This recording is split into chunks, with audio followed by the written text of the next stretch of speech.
채무자 여러분들, 오늘도 고생이 많으십니다. 개인회생 같은 경우는 제일 중요한 게 최근 1년이거든요. 물론 최근 1년이 아니라 그 이전의 과거의 경우에도 중대한 문제가 있는 경우에는 법원이 뒤져보고 기각사유로 삼을 수도 있지만, 기본적으로 원칙적으로 대부분의 사건에서는 최근 1년을 집중적으로 검토한단 말이죠. 나의 신용카드 사용 내역이든 계좌 입출금 내역이든 대출금 사용처든 법원에서는 최근 1년을 집중적으로 검토한다. 그래서 최근 1년에 내가 어떻게 행동했느냐가 나의 개인회생의 성공과 실패를 결정한다. 이렇게 보셔도 무방합니다. 개인회생 신청하기 마지막 1년, 최근 1년에 어떤 것들을 주의해야 되는가, 거기에 대해서 한번 알아봅시다. 자, 첫 번째는 개인회생 신청하기 직전에 최근 1년 동안 채무가 크게 증가한 경우, 이거를 주의하셔야 됩니다. 일부 채무자들 같은 경우에는 어차피 개인회생에서 전부 다 탕감을 받을 건데 마지막에 신용대출 있는 거 크게 한번 땡겨가지고 요거는 쓰고, 왜냐하면 채무자라 해서 한 푼도 대출을 못 받는 건 아니란 말이죠. 이미 대출이 불가능한 사람도 있지만 마지막에 대출 한두 번 더 받을 수 있는 사람도 있거든요. 마지막 신용대출, 마지막 카드론 바짝 땡겨가지고 쓰고 개인회생하자, 이럴 수도 있는 것이고, 또는 거래처에서 잔뜩 납품 받아가지고 그 다음에 바로 개인회생 해버리자, 이런 경우도 있고, 또는 지인들한테 돈 빌려가지고 바로 개인회생 들어가 버리겠다, 이런 경우도 있을 수 있겠죠. 물론 저 자체가 기각사유가 되기도 하거든요. 채무자회생법 제595조에 보시면 신청이 성실하지 아니한 경우라고 있는데, 개인회생을 신청하기 직전에 정당한 이유 없이 채무가 크게 증가하면 그 자체가 기각사유이기도 합니다. 그렇지만 기각까지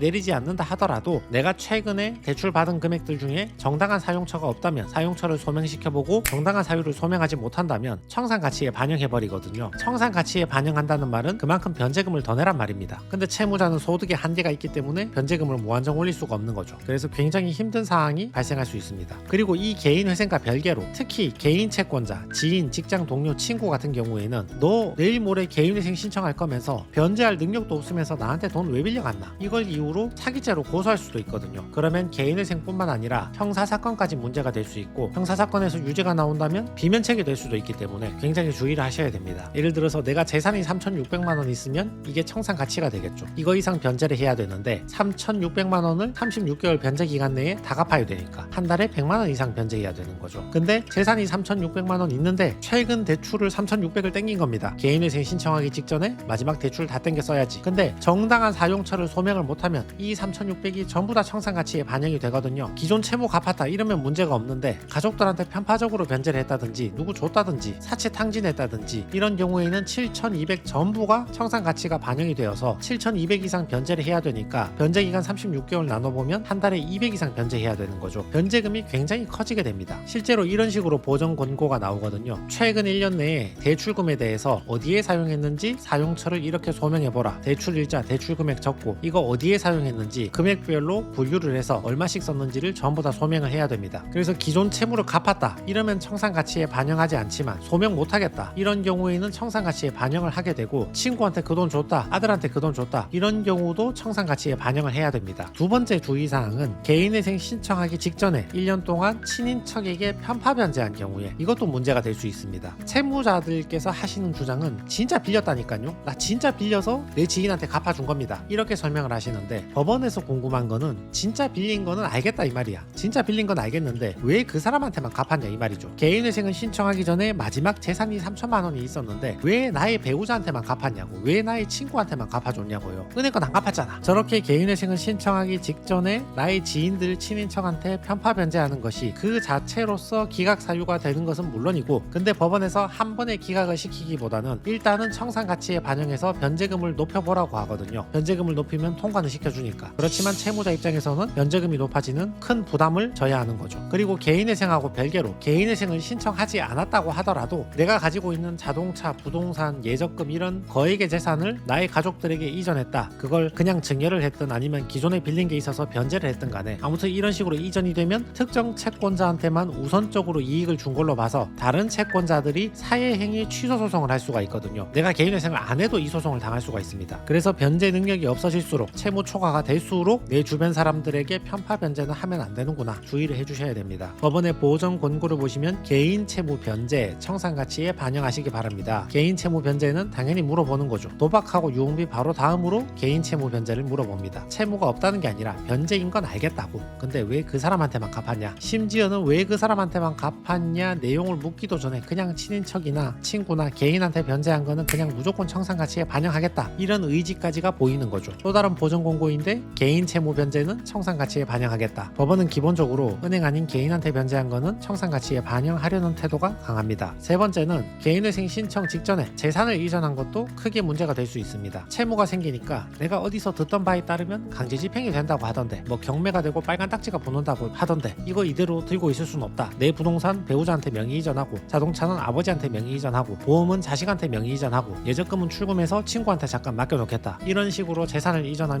크게 문제가 될 수 있습니다. 재산 이전한 거는 과거 2년, 과거 5년치 보기도 하거든요. 이거는 최근 1년으로 끝날 문제가 아니라 더 길게 보기도 합니다. 특히 부동산 같은 거는 금액이 크기 때문에 옛날 것도 잘 물어봅니다. 일단 이 자체로 기각 사유에 해당하는 거는 당연한 거죠. 재산을 이전하고 은닉했으니까. 그렇지만 바로 기각을 하지 않고 청산가치에 반영해서 변제금을 높이라는 경우가 대부분입니다. 이 경우에도 개인회생을 하지 않았다 하더라도 재산을 이전했기 때문에 다른 채권자들로부터 사이행위 취소 소송을 당할 수가 있거든요. 이전의 이유가 증여든 매매든 변제든 어떤 이유든 간에 특정한 채권자한테만 우선 변제했으니까 그것도 문제가 된다, 이렇게 보는 거죠. 그리고 개인회생을 하지 않고 파산 신청을 한다고 하더라도 파산에서도 내 가족들 친인척한테 재산 이전한 것은 환수금 처분 대상이 되는 거죠. 그리고 받아간 수익자들, 내 배우자 부모 형제를 상대로 파산 관쟁인이 그 재산 돌려달라고 부인권 소송을 할 수도 있습니다. 이것도 주의하셔야 됩니다. 보전 권고를 보시면 주민등록 초본을 보니까 이상한 내역이 많더라. 예전에 살던 집 부동산 등기부, 임대차 계약서 전부 다 제출하라. 집이 있는데 팔았으면 누구한테 이전했는지 확인해 보려는 것이고, 보증금이 1억이 있던 게 지금은 보증금 500으로 이사 갔다 그러면 그 9,500은 누구한테 이전했는지, 어디에 사용했는지 사용처를 확인해 보려는 것입니다. 사업하다가 폐업한 경우에도 마찬가지입니다. 자영업하다가 폐업했으면 폐업할 당시에 보증금 돌려받았을 거 아니냐, 비품 설비 있었을 거 아니냐, 그거 누구한테 준 거 아니냐, 가족한테 업장만 살짝 빼돌려놓고 이전해놓고 개인회생 신청한 게 아니냐, 이런 것들을 확인하고 싶은 거죠. 네 번째는 개인회생 신청 직전에 과소비도 주의를 하셔야 합니다. 어차피 개인회생 신청하면 탕감 받을 건데 마지막 신용카드 한도 남아있는 거 이거 마음껏 긁어보고 마음껏 쓰고 그 다음에 개인회생을 신청하자, 이렇게 생각하시는 채무자들도 많이 계시거든요. 뭐 맨날 걸리는 건 똑같습니다. 채무자 입장에서는 나름의 여러 가지 이유를 대는데 결국은 비싼 거죠. 개인회생 신청하기 직전에 갑자기 임플란트, 노트북, 자동차 수리비, 냉장고 이런 것들 평소에는 하지 않다가 개인회생 신청 직전에 자기 나름에는 굉장히 억울하다고 정당한 이유를 열심히 주장하시는데, 문제는 이 채무자 저 채무자 할 거 없이 항상 똑같은 말을 한다는 거죠. 수입이 지출보다 현저히 큰 경우라고 해서 이런 경우도 그 자체로 신청이 불성실하다고 봐서 개인회생 기각 사유에 해당하기도 하거든요. 내가 버는 돈보다 갑자기 많이 썼잖아요. 평소에 저렇게 매달